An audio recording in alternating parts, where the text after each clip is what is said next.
Hello hi friends, ఈరోజు మనమైతే tasty vada ఎలా చేసేద్దామో చూసేద్దాం రండి. ఫస్ట్ ముందు రోజు అయితే నైట్ మినపప్పును నానబెట్టుకోవాలండి. కొంతమంది మినపప్పు తీసుకుంటారు, కొంతమంది మినపగుండు తీసుకుంటారు. మనకి ఏది ఇష్టమైతే అది తీసుకోవచ్చండి.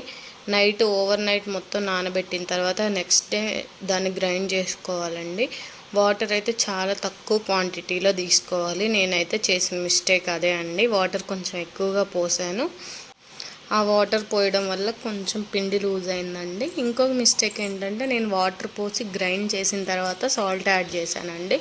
అలా చేయడం వల్ల ఇంకా కొంచెం ఒదుగైంది. ఎప్పుడైనా మనం వడకి పిండి మిక్స్ చేసేటప్పుడు ఫస్ట్ మనం సాల్ట్ యాడ్ చేసుకోవాలండి. తర్వాత ఏమైనా కొంచెం వాటర్ కావాలని అనిపిస్తే అప్పుడు వాటర్ యాడ్ చేసుకుంటే మనకి పిండి కన్సిస్టెన్సీ అనేది సరిపోని వస్తుంది. తర్వాత పిండి వేరే బౌల్లోకి తీసుకొని కొన్ని పచ్చిమిర్చి, ముందుగానే కట్ చేసుకున్న ఆనియన్స్, కొంచెం కొత్తిమీర తరుగు అన్నీ వేసుకొని మంచిగా మిక్స్ చేసుకోవాలండి. మిక్స్ చేసుకొని జస్ట్ ఒక 10 మినిట్స్ పక్కన ఉంచుకోవాలండి. ఎక్కువసేపు అయినా ఉంచుకోవచ్చు. ఒక 4 అవర్స్ ఫ్రిడ్జ్లో పెట్టుకుంటే మంచిగా వస్తాయండి వడలు. బట్ ఆయిల్ అనేది ఎక్కువ పీల్చుకుంటుంది. ఆయిల్ పీల్చుకుంటే మనకి తినబుద్ధి కాదు కదా, అందుకే నేను ఎమ్మటే చేశానండి వడ. ఒక 10 మినిట్స్ పక్కన పెట్టి వడ వేసానండి.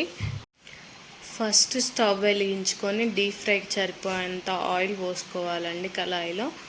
నేనైతే కొంచెం ఎక్కువగానే పోసుకున్నాను, ఎందుకంటే వడ అనేది మునగాలి కాబట్టి. కొంచెం ఆయిల్ తక్కువగా ఉంటే ఏంటంటే వడ మునగదండి.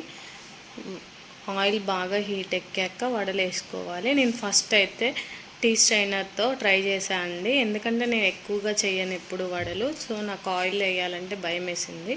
బట్ అది ఫెయిల్ అయిందండి. చూడండి మీరే, అస్సలు రావట్లేదు టీ స్ట్రైనర్తో వేస్తే. సో మళ్ళీ అది వద్దు, ఇది వర్కౌట్ కావట్లేదు అని చెప్పి మా హస్బెండ్ కర్చీఫ్ తెచ్చి దాని మీద వేసానండి.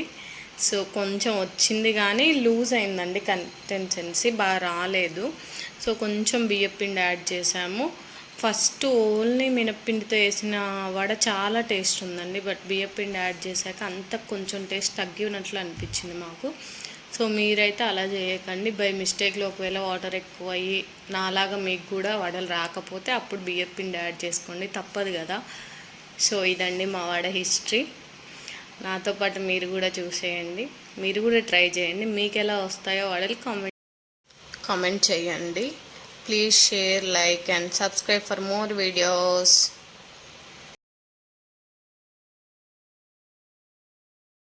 వడలు షేప్ అయితే రాలేదు కానీ టేస్ట్ అయితే చాలా బాగుందండి. ఒక్కొక్కసారి అలా మిస్టేక్స్ అవుతూ ఉంటాయి, బట్ అలా అని మనం ఆగిపోం కదా, ట్రై చేస్తూనే ఉండాలి.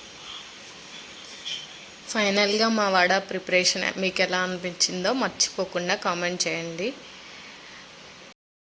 మీరు మాత్రం ఖచ్చితంగా ఈ మిస్టేక్స్ చేయకండి. వడ ప్రిపరేషన్ చేసినప్పుడు జాగ్రత్తగా కొంచెం గుర్తుంచుకొని వాటర్ క్వాంటిటీ చాలా తక్కువ పోయండి. అప్పుడు మాత్రం ఖచ్చితంగా వడలు పర్ఫెక్ట్గా వస్తాయి. Thank you.